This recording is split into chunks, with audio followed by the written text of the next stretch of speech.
নগরীর কর্মজীবী নারীদের নিরাপদ ও স্বাচ্ছন্দ্যময় যাতায়াত নিশ্চিত করতে আবারও পৃথক পিঙ্ক কালারের মহিলা বাস সার্ভিস চালু করেছে বাংলাদেশ সড়ক পরিবহন কর্পোরেশন বিআরটিসি।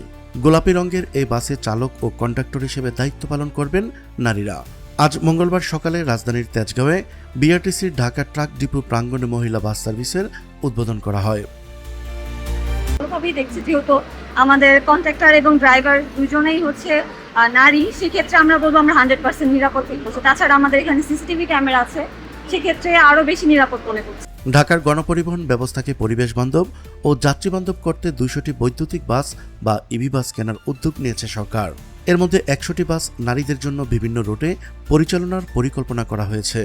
সেটা হচ্ছে এই সেবাটা উত্তর আরো কিভাবে মানসম্মত করা যায়, আরো কিভাবে নারী বান্ধব পরিবেশে নারী যাত্রীদেরকে উৎসাহিত করা যায়, যে লক্ষ্যে এটা আমরা আজকে উদ্বোধন করছি, সেই সেবাটা যাতে অব্যাহতভাবে ক্রমান্বয়ে সমৃদ্ধ হয় সে ব্যাপারে আমাদেরকে ঢেলে সাজাতে হবে বিআরটি। এই উদ্যোগটি সরকারের নেওয়া খুবই পজিটিভ, কারণ হচ্ছে মহিলারা এখন বিমানের পাইলটও হচ্ছে মহিলারা।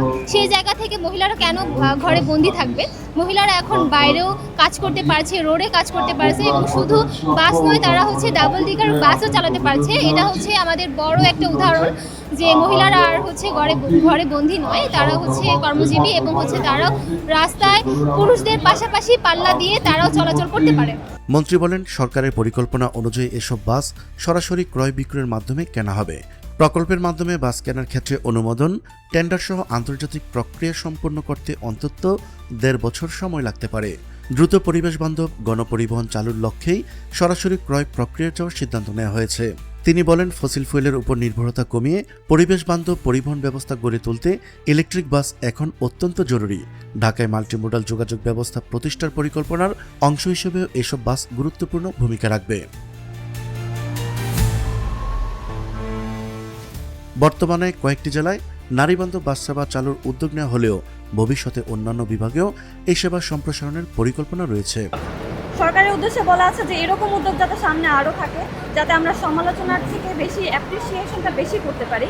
আর বলবো যে এরকম উদ্যোগ নিতে থাকলে আমরা বেশিরভাগই নিরাপদ ফিল করবো। নারীদের জন্য যদি এরকম আরও উদ্যোগ নেওয়া হয় তাহলে আমরা আরও বেশি খুশি হব। তিনি বলেন, নারীদের জন্য 14টি বাস ও 13টি রুটের চালুর উদ্যোগ নেওয়া হয়েছে। এর মধ্যে ঢাকায় 10টি রুটে 10টি বাস চলবে, একটি বাস একতলা এবং বাকি 9টি দ্বিতল। চট্টগ্রামে একটি রুটে দ্বিতল বাস এবং বগুড়ায় 2টি রুটে দ্বিতল বাস চালানোর পরিকল্পনা রয়েছে। শেখ রবিউল আলম বলেন, নারী যাত্রীদের শুধু বাসে ওঠার পর নয়, অপেক্ষার সময় এবং বাস থেকে নামার সময়ও নিরাপদ ও পরিবেশ বান্ধব পরিবেশ দিতে হবে।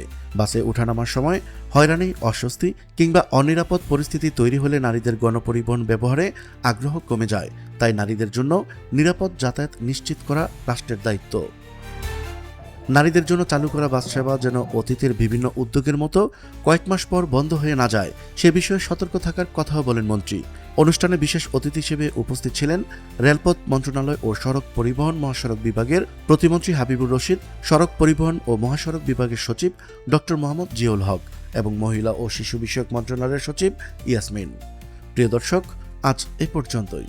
দেখা হচ্ছে পরবর্তী প্রতিবেদনে। ততক্ষণ পর্যন্ত মহান আল্লাহ তাআলা সবাইকে ভালো রাখুক, সুস্থ রাখুক। আল্লাহ হাফেজ।